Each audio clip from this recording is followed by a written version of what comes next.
stop it, play it, and score it. You'll need to know. NHL Tonight on ESPN2. News, features, and highlights. Sports Center for the hockey addict. Tuesday through Saturday at 11:30 p.m. As the clock winds down, the season heats up on ESPN2. The first player selected in the draft. This draft will be unlike any other one. Richmond Webb was the Rookie of the Year in 1990, and he's gone to the Pro Bowl in each of his 5 NFL seasons. For Eddie Blake, Dolphins training camp is as close as he came to playing for them. Brian Cox was a 5th-round steal, 14 sacks in 92, Pro Bowl in 94.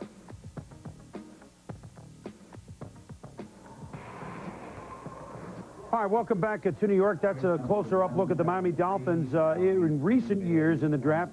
Let's look and see what the Dolphins have done thus far in the 1995 draft. And they went offensive line 1-2. Billy Milner, Houston. Andrew Green, Indiana. 1 and 2, both offensive linemen. Did not have a third. They selected Pete Mitchell, tight end for Boston College, 4. And Norman Hand, defensive tackle, Mississippi, a few moments ago in the 5th round. Joining us now from Dolphin headquarters is Coach Don Shula, working just his first NFL draft, right, Coach? You remember them all, I know. Hey, you went lineman 1 and 2. That reminiscent of Webb and Sims in the 1990 draft, kind of your strategy going in? We hope it's reminiscent. We went into the draft in 90 with the idea of taking an offensive lineman, number 1, and never even thinking about it, taking an offensive lineman, number 2. But Keith Sims happened to be sitting there, and he's a guy that we considered with our first pick, which was, I think, the 9th player taken in the draft when we took Richmond Webb. And he's still sitting there, so instead of going to another position, we took the highest graded player, and that was Keith Sims, and he's worked out well. We, out of that draft, we got 2 Pro Bowl players. Billy Milner, who you've drafted, some clubs were afraid about a neck problem. Obviously, you've done your own homework on him. The Dolphins are not concerned there. I mean, he hardly missed any snaps. It's not as if he was hurt as a collegian, but yet there was some concern with some clubs. Why not Miami? Well, we rechecked him. There was that alert, and we rechecked him, and he was passed by our doctors.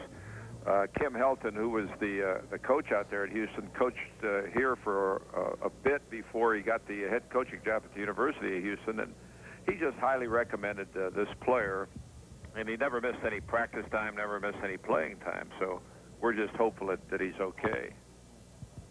Coach Shula, hi, it's Joe Theismann. Good morning. Joe, how you doing? Good, thank you. You acquired Eric Green in the offseason here.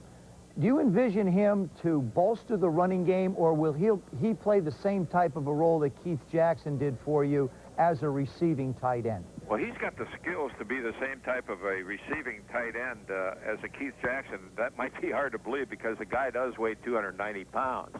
He's also going to give us a more physical presence up front, running with the football.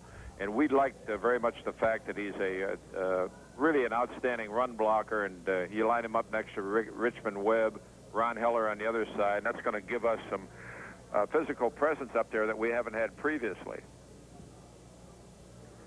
Coach, it's Hank Goldberg. How you doing? Hey, Hank. How you doing?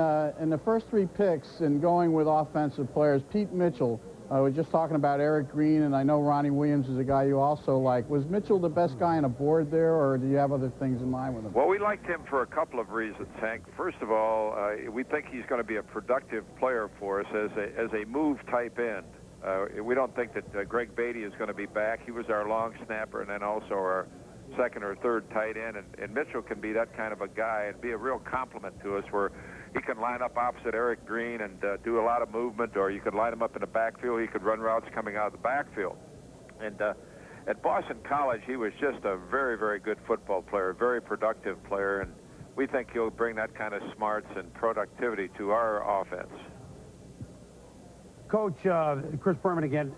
Deion Sanders, where does he figure? Does he figure at all? What kind of timetable? I assume that the Dolphins are extremely interested. He said he is interested in you. What kind of timetable do you see with him, especially knowing that now baseball is back, that he's a player who anyone might have for just half the season?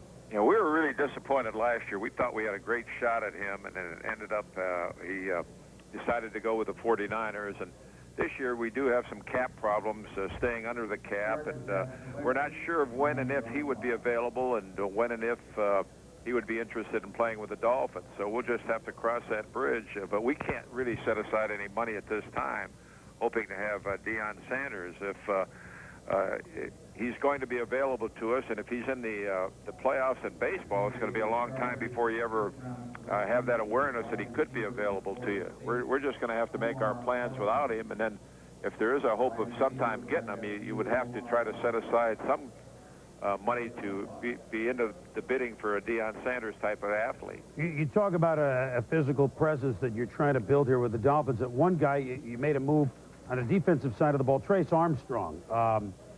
Can he be a real standout player? Obviously, you think that he can be a real standout player. What kind of difference will he make in the way you can play defense now with him? Well, he's just a very steady player. He's a guy that gives you all that he's got to give all the time. We compare him, a defensive lineman, playing the same way that John Offerdahl played linebacker for us. That's a guy that's very aware and gives us everything that he has to give on every play. He's been a productive player with the Bears, and we liked him coming out of college.